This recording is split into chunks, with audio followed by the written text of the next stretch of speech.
Olá a todos! Bem-vindos ao canal Histórias e Confissões. Obrigado por se inscrever no canal para não perder nenhuma história. As histórias que vamos compartilhar, inspiradas em relatos encontrados na internet, destinam-se apenas a fins de entretenimento. Não devem ser interpretadas como um incentivo à imitação de tais atos, ou como discriminação contra indivíduos específicos. Boa sorte! Eu acabava de chegar em casa, era sexta-feira. Eu esperava ansiosamente pelo fim de semana em que minha esposa, que me esperava sem realmente estar esperando, geralmente me recebia com um sorriso e um beijo. Entretanto, naquele dia, ela parecia agitada, determinada, como se algo importante estivesse em andamento. Algo não estava certo. Querida, eu disse, parando para olhar para ela, algo não está certo. Onde estão as crianças? Era sexta-feira, e as crianças deveriam estar em casa. As crianças estão com minha mãe até segunda-feira, John. Eu preciso conversar com você. Eu preciso te dizer algo importante, e preciso que você ouça e tente entender. Oh meu Deus, vai ser tão difícil, disse ela, olhando para baixo. Ela viu minha preocupação e tentou me acalmar. Não é algo ruim, mas poderia ser. É difícil para você entender de onde eu venho, pelo menos no começo. Mas se você refletir e se me ama, você pelo menos tentará entender. Você pode fazer isso por mim? Ela perguntou, sua voz tingida de súplica. Eu suponho. Vou tentar entender, respondi. Obrigada, obrigada, ela suspirou. John, isso é algo que me preocupa há muito tempo. À primeira vista, pode parecer estúpido, estranho. Ok, John, eu quero transar com outros homens. Eu comecei a rir, mas o olhar em seus olhos não convidava ao humor. Eu parei. Você está falando sério, não está? Você está se divorciando de mim, é isso? Não, ela chorou. Eu te amo mais que tudo. Eu nunca vou te deixar, John. Você pode ter certeza disso. É apenas algo que eu preciso fazer. Eu me recuso categoricamente a te trair, a me esconder. Eu preciso que você tente entender minha necessidade de fazer isso direito. Eu preciso que você aceite me dar essa chance. Você pode entender o que estou dizendo? No começo, fiquei sem palavras. Mas então, algo mais começou a tomar conta de mim, era raiva. Entender? Não, eu não entendo, eu disse. E eu não concordo com isso. John, eu vou fazer isso, goste você ou não. Não, eu esperava poder te fazer entender essa necessidade que tenho. Nunca te enganei e não o farei agora. De antemão, eu te aviso. Prometi tomar precauções e não te negar nada em nossa cama, disse ela. Mas ela podia ver que minha mente vagava. Eu não estava mais ouvindo, ou talvez estivesse. Simplesmente não reagia como ela esperava. John Mason, você me ouve? Isso não tem nada a ver conosco, nada. Estou clara? Ela parou, esperando minha reação. Eu não me movia, sentado, com um ar quase catatônico. Minha esposa de 17 anos acabará de me destruir e esperava que eu apreciasse ou, pelo menos, tolerasse isso. Eu não fiz e nunca faria. John, eu preciso disso. Estou chegando a um ponto da vida onde realmente preciso. Por favor, entenda. Eu era virgem quando nos casamos. Nunca conheci outro homem, quase nunca havia beijado antes de você. Eu realmente preciso saber como é, uma questão de sexo, quero dizer a diferença. Não sei, apenas preciso tentar. É apenas uma questão de sexo, nunca de amor, exceto com você. Continuei a olhar para ela, aterrorizado com a ideia de dizer qualquer coisa. Queria matar a minha esposa, que desejava explorar outros homens. A parte mais chocante de toda essa confusão, e era uma grande confusão, é que ela esperava que eu concordasse com isso. John, diga algo, disse sua esposa, Verônica. Eu não consegui terminar, me levantei e subi as escadas, em direção ao quarto, nosso quarto, que agora não significava mais nada para mim. Eu me sentia doente, quebrado espiritualmente. Meu corpo estava sem sensação, atordoado de medo.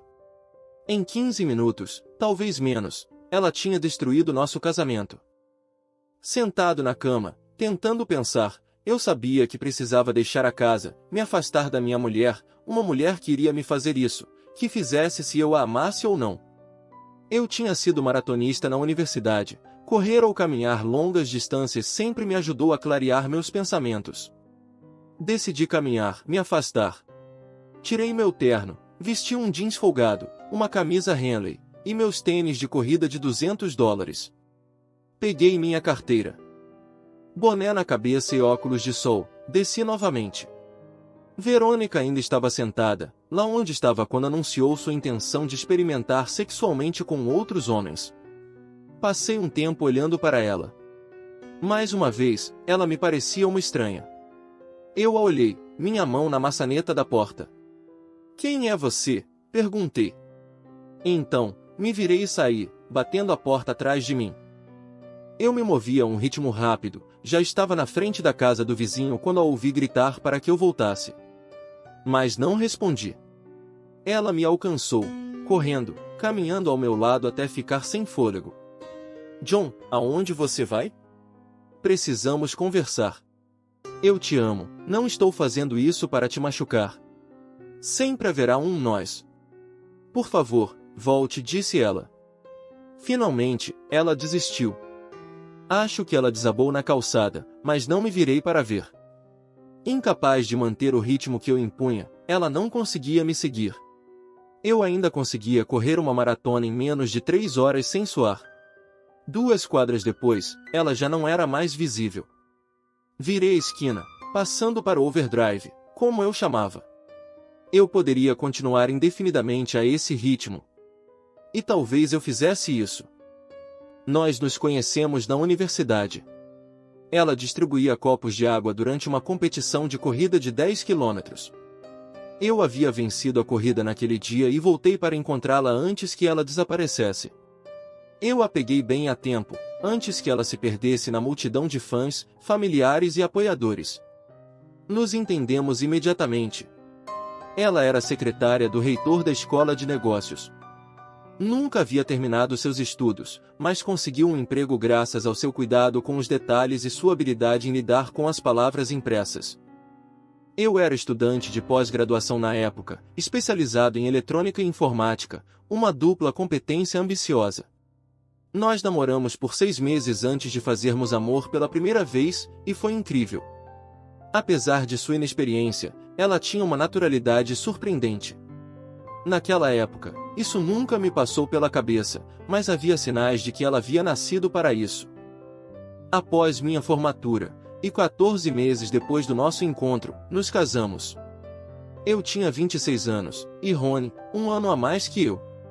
Sim, ela ainda era virgem aos 27 anos. Kylie e John Jr. chegaram, respectivamente, no 9º e 10º anos de nosso casamento. E prosperamos. Rony ainda era secretária do reitor, enquanto eu trabalhava como engenheiro em sistemas de informática na Peters Limited, uma empresa de pesquisa e desenvolvimento de ponta para o exército. Meu chefe, Bill Schuller, de 60 anos, solteiro, tinha uma ética de trabalho quase maníaca. Não éramos apenas chefe e empregado, mas também amigos próximos. Verônica e eu estávamos casados há cerca de 17 maravilhosos anos, pelo menos eu achava, pois Verônica parecia pensar de maneira diferente. Nos últimos meses, Rony tinha se tornado um pouco distante e às vezes até brusca comigo, e menos frequentemente com as crianças. Essa atitude provocou algumas discussões bastante intensas. Ser brusca comigo era uma coisa, mas não com as crianças. Eu não tolerava isso. Pensava que ela talvez estivesse mudando, passando por um período difícil. Eu não conhecia muito sobre a biologia feminina, mas tinha consciência de algumas coisas e pretendia me informar mais. Infelizmente, nunca tive a oportunidade. Agora, enquanto caminhava, eu lamentava não ter buscado entender mais cedo. Não sei onde está seu irmão, Roberto, Bob. Ele acabou de se levantar e saiu de casa, e não o vi desde as 17 horas, disse eu, com a voz cheia de incerteza e arrependimento. Sexta-feira, disse Verônica, é por isso que te chamei. Eu estive frenética, realmente preocupada. Bob, o que eu vou fazer? Roberta Mason poderia ser a irmã gêmea da minha mulher. Elas frequentemente eram confundidas como irmãs, com seus cabelos ruivos esvoaçando, suas silhuetas curvilíneas e as pintinhas mais fofas que um homem poderia desejar. Roberto, talvez um polegar mais alto que Rony com 1,70 metros, era quase um clone da minha esposa. Mas Bob tinha uma personalidade bem diferente, dura de espírito, lenta para falar e menos inclinada a fazê-lo, sempre solteira aos 40 anos. Não, ela não era gay, mas amava sua independência. Estamos falando do nosso John, disse Roberto Mason. Não é como ele. Tivemos uma pequena discussão e ele simplesmente se levantou e saiu. Eu tentei convencê-lo a me falar, mas ele não disse nada, explicou Verônica. Rony, vamos encontrá-lo. Não sei por que vocês estão discutindo, mas se ele te deixou, você e as crianças, deve ter sido algo sério. Suponho que você não queira me esclarecer, disse Bob. É pessoal, respondeu Verônica, e definitivamente não é nada que devesse levá-lo a nos deixar. Eu disse a ele uma dúzia de vezes que o amava. Por que ele não consegue entender isso? Na sua cabeça, eu não sei, mas quando nós o encontrarmos, eu o descobrirei. De qualquer forma, você esperou tempo suficiente para me chamar. Ele teve 2 dias de vantagem, disse Roberta com um toque de sarcasmo. As duas cunhadas se davam bem, mas Roberta, psicóloga, sempre achou Verônica um pouco estranha. Em que direção ele foi? Perguntou Roberta. Ele estava a pé, você diz? O que ele estava vestindo? Ele foi em direção ao leste, rumo a Baxter, uma camiseta verde escura e jeans, boné dos Cubs também, eu acho, disse Verônica. O casaco dele, insistiu Roberta. Não, ele não estava usando o casaco. Gus, Rony, está frio lá fora. Ele não pegou um casaco. Ele também não pegou o carro dele. Não poderia ter ido longe. Devemos conseguir encontrá-lo em Baxter. Sim, bem, ele não pode chegar lá, é a mais de 100 milhas. Mas você diz nesta direção geral. Ok, fique aqui e atenda o telefone caso ele ligue. Eu tenho meu celular, me mantenha informada, disse Roberta. Farei isso, respondeu Verônica.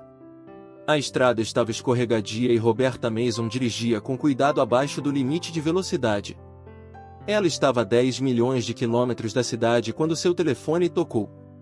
Ela parou para atender. Ele está onde? Oh meu Deus, tudo bem, estou indo, disse Roberta antes de desligar. Trancado em Baxter, uma cidade de apenas 150 habitantes, eu era o único residente naquela noite, e não me importava. A comida estava quente, a cela também. A vida não poderia ser melhor, pensei sardonicamente. Ouvi a porta de aço no final do corredor se abrir. Não consegui ver quem estava vindo, mas os passos me alertaram que alguém vinha me ver. Bem, o marinheiro, disse minha irmã. Você está orgulhoso de si mesmo? Então ela te chamou, disse eu.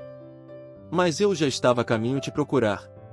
É melhor você ter uma boa razão para estar vagando pelo campo a pé sem casaco. Você sabe, tem crianças e uma esposa em casa preocupadas com você, disse Roberta. Isso é verdade, respondi sarcasticamente. As crianças talvez, mas não a Verônica. Ela não te disse, não é? Adivinhou Roberta. Ela apertou os olhos. Ela só disse que você teve uma briga e então você foi embora. Ela disse que a suplicou para não fazer isso. Nada como meias verdades para jogar a culpa em outra pessoa. Bem, nós tivemos uma pequena discussão, como ela chama. Foi um pouco difícil para mim evitar, já que ela anunciou que tinha a intenção de se deitar com outros homens, gostando eu ou não, expliquei. Roberta ficou em silêncio. Ela te falou sobre seus planos de se deitar com outros homens, gostando você ou não, e você teve que sair. Então aqui está você, quentinho e confortável, disse Roberta. O guarda abriu a porta da minha cela, balançando a cabeça, talvez por simpatia. Você foi liberado sob fiança, mas terá que voltar na sexta-feira para se apresentar, disse Morgan, o carcereiro. Ele me entregou um papel: pague a multa na próxima sexta-feira. É apenas um delito menor. Você também terá que pagar pelos danos, mas depois tudo ficará resolvido. Assenti, compreendendo a lógica de seus conselhos. A briga no bar não havia sido nada mais do que algumas cadeiras quebradas, uma mesa danificada e um espelho estilhaçado. A bartender, uma mulher nem muito má, me designou como o causador de problemas, então eles me levaram. Eu merecia isso. Não fiz nenhuma protestação, muito bêbado para dizer algo coerente. Durante a viagem de volta de 2 horas, minha irmã me questionou. Depois de contar minha história, ela ficou em silêncio por um momento, então começou sua análise. Eu era seu paciente, e ela ia me ajudar, gostando eu ou não. John, as mulheres passam por mudanças que os homens não conseguem entender. É uma questão hormonal. Isso nos assusta, pode nos deixar inseguros, ela disse. Não sou um idiota, Bob. Mas as outras mulheres não saem por aí se deitando com outros homens para se sentir melhor, repliquei com convicção. Na verdade, elas fazem isso, John. 60% dos homens e 40% das mulheres traem durante o casamento. Essa é a principal razão para a taxa de divórcio de 52% em nosso estado, ela explicou. Verônica está atravessando esta fase da vida agora e ela precisa do seu apoio. Estou disposto a tudo para ajudar Verônica, mas se ela deixar outro homem, comecei, mas ela levantou as mãos para me parar. Não estou dizendo que você deve deixar ela agir assim, mas você precisa conversar com ela, segurar a mão dela, apoiá-la e ser seu rochedo. Se ela me desrespeitar, farei o meu melhor para destruí-la, assim como seu amante ou amantes, disse firmemente. Bob ficou silenciosa novamente. Eu detestava quando ela pensava assim, sempre tinha a impressão de que ela me julgava. A conversa mudou para assuntos menos importantes. Você percorreu 100 milhas em 2 dias, disse ela. Sim, e daí? Eu posso, então eu fiz. Eu precisava pensar, respondi. Foi uma grande conquista, especialmente considerando as temperaturas e as condições nas estradas nesta época do ano. O que você pensou? Ela perguntou. Eu extrapolei suas palavras para meus pensamentos sobre Verônica, sobre mim mesmo e nosso casamento. O Natal era em 3 semanas. Seria um feriado infernal. O que eu encontraria debaixo da árvore? Um preservativo talvez, com o esperma de outra pessoa dentro, pensei amargamente. Não posso ainda voltar para casa. Me deixe na casa dos Peters, disse. Mas é domingo, John. Você precisa, ela começou. Não posso ir agora. Preciso ficar sozinho por um momento. Irei amanhã, insisti. Ela parecia entender. Vou falar com ela, disse Bob. Ela estava bastante preocupada com você. Acho que ela deveria esperar pelos planos dela, agora que sabe o que você sente sobre as coisas. Não faça nada imprudente, ok? Não farei. Só preciso pensar mais um pouco, respondi. Eu assisti Roberta ir embora depois que me deixou em frente ao meu escritório. Ela pensava que Verônica esperaria suas plantas, mas eu me perguntava se ela já não tinha agido. É um grande problema quando um homem perde a confiança em sua esposa. Pensei em uma grande coisa. Rony, ele tem medo de ter perdido, disse Roberta enquanto tirava o casaco e o pendurava no cabide bem na porta de entrada. Ela nem se incomodou em cumprimentar. Rony, eu disse a ele que ele nunca me perderia, respondeu Verônica, quando você disse a ele que ia fazer sexo com outros homens. Verônica parecia perturbada. Ele te disse? Perguntou Verônica. Claro, ele me disse que eu era sua irmã. Quanto tempo você achou que poderia manter algo assim em segredo? Retrucou Roberta. Era apenas algo que eu sempre quis saber, tá bom, disse Verônica, vendo o olhar de sua cunhada. Faça isso, e você vai perder seus filhos, e a maior parte dos amigos e parentes que te amam, advertiu Roberta. Eu pensei, eu esperava que ele entendesse minha necessidade. É algo que me consome há muito tempo, confessou Verônica. Não sei se posso me impedir. John sempre me entendeu, ele deve apenas me entender desta vez também. Não posso viver sem ele, mas não sei se não estou fazendo o que tanto preciso fazer com esse outro, continuou Verônica. Você não tem ideia de quão esmagador esse sentimento é, acrescentou. Na verdade, eu acho que sim, respondeu Roberta. Por que você acha que nunca me casei? Eu não sou gay e gosto de homens, mas sei que nunca conseguiria ser fiel a um único homem. Mas Verônica, você era casada, e o que você propõe é tão estranho, disse ela. Se você não limpar sua barra muito em breve, poderá perder tudo, aconselhou Roberta. Acho que você está certa, concedeu Verônica, começando a soluçar. Roberta se levantou, a abraçou. Vai ficar tudo bem. Eu ficarei com você esta noite e amanhã, quando ele voltar, estarei lá para arbitrar. Obrigada, Roberto, não sei se poderia enfrentá-lo considerando sua raiva. Mas você precisa abandonar essa ideia maluca e convencer seu marido de que ele não tem nada a temer. Pode ser uma tarefa muito grande, concluiu Roberta. Verônica balança a cabeça, um pequeno sorriso se formando em seus lábios. Sua cunhada não percebeu o leve enrugamento de seus olhos ao ouvir as palavras, você deve convencer seu marido. Verônica agora sabia que conseguir a permissão de seu marido nunca aconteceria. Ela tinha uma escolha a fazer, abandonar seus planos e nunca mais voltar a eles, ou garantir que convenceria seu marido de que o havia feito. São duas coisas muito diferentes, mas antes de tudo, ela precisava recuperá-lo. Apesar de tudo, ela o amava mais que tudo, e isso era absolutamente verdade. Pela primeira vez desde sua partida apressada, Verônica se sentia no controle da situação. Ela saberia em breve. Na manhã seguinte, acordei depois de ter dormido no sofá do meu escritório. Estava um pouco rígido, a longa caminhada e as condições de sono desconfortáveis tiveram seu efeito. Acostumado a maratonas, mas não a caminhadas de resistência no estilo militar, na verdade, estava bastante orgulhoso de mim. Cheguei à frente da casa pouco depois das 10 horas, sabendo que Si e John Jr. estavam na escola. Verônica me abriu a porta e me abraçou, apertando-me forte. Ela parecia realmente aliviada. Oh, querido, eu estava tão preocupada. Esqueça tudo que eu disse, eu fui uma idiota, ela disse. Eu estava um pouco cético, me perguntando como ela havia conseguido abandonar algo que ela se recusava a discutir apenas alguns dias atrás.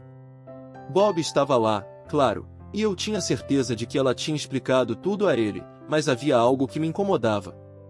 Espero que você realmente pense assim, eu disse, achando a situação fácil demais, muito cortada e seca. Era isso que eu não conseguia compreender, eu não confiava nela. Fomos para a cozinha onde Bob estava sentada, saboreando seu chá.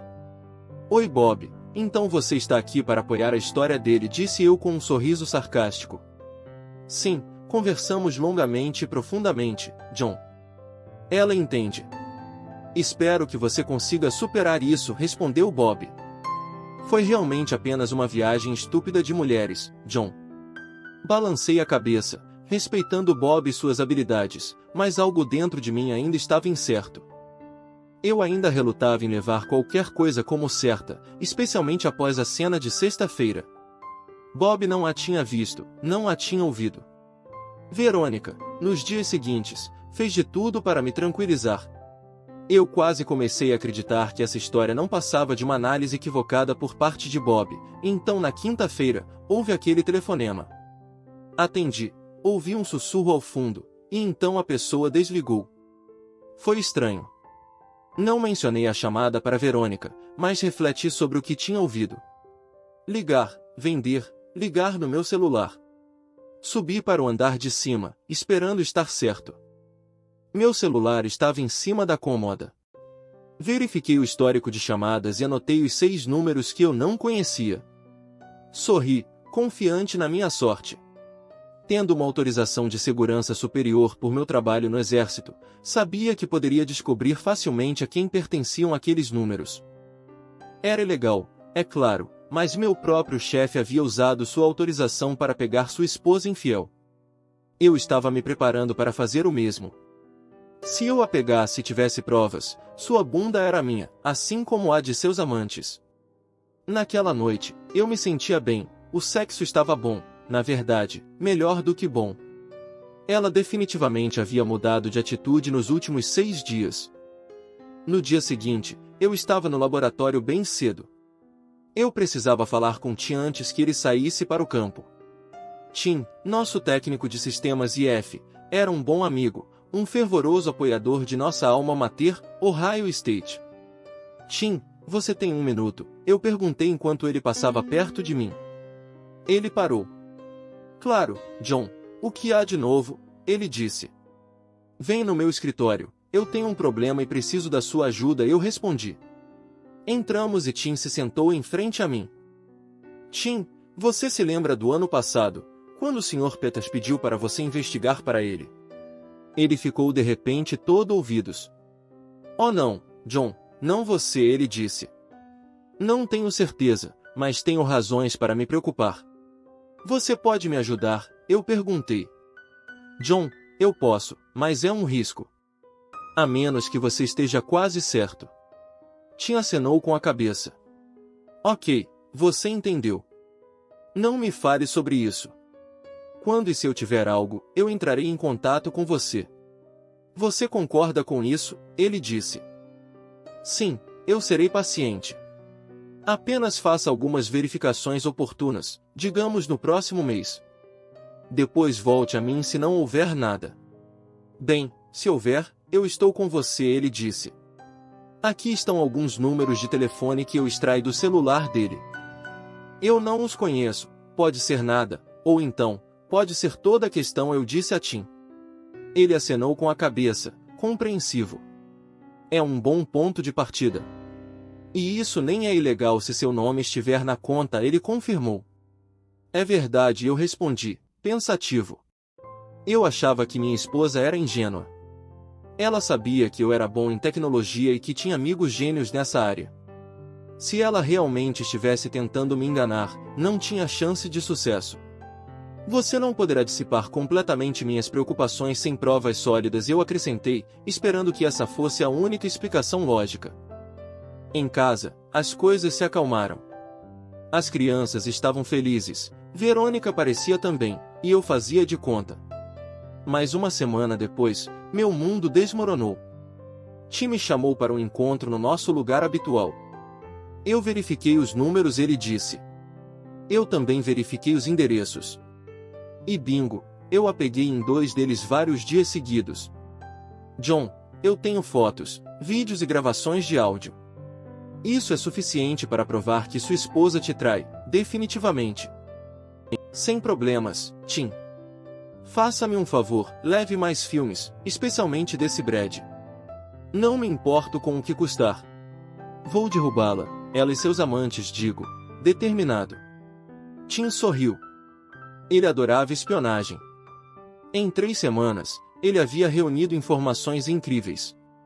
Eu tinha tudo sobre esses caras, exceto suas impressões de DNA, que poderia obter se necessário. Agora, era apenas uma questão de escolher o momento e o campo de batalha. Eu precisei falar com Bob. Estávamos sentados em seu escritório, assistindo ao filme. Gus, não posso acreditar, ela até me enganou, disse minha irmã, chocada.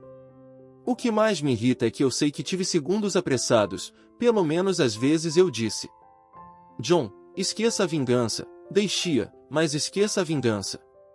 Isso só vai te corroer por dentro. Um dia, seus filhos farão julgamentos sobre vocês dois.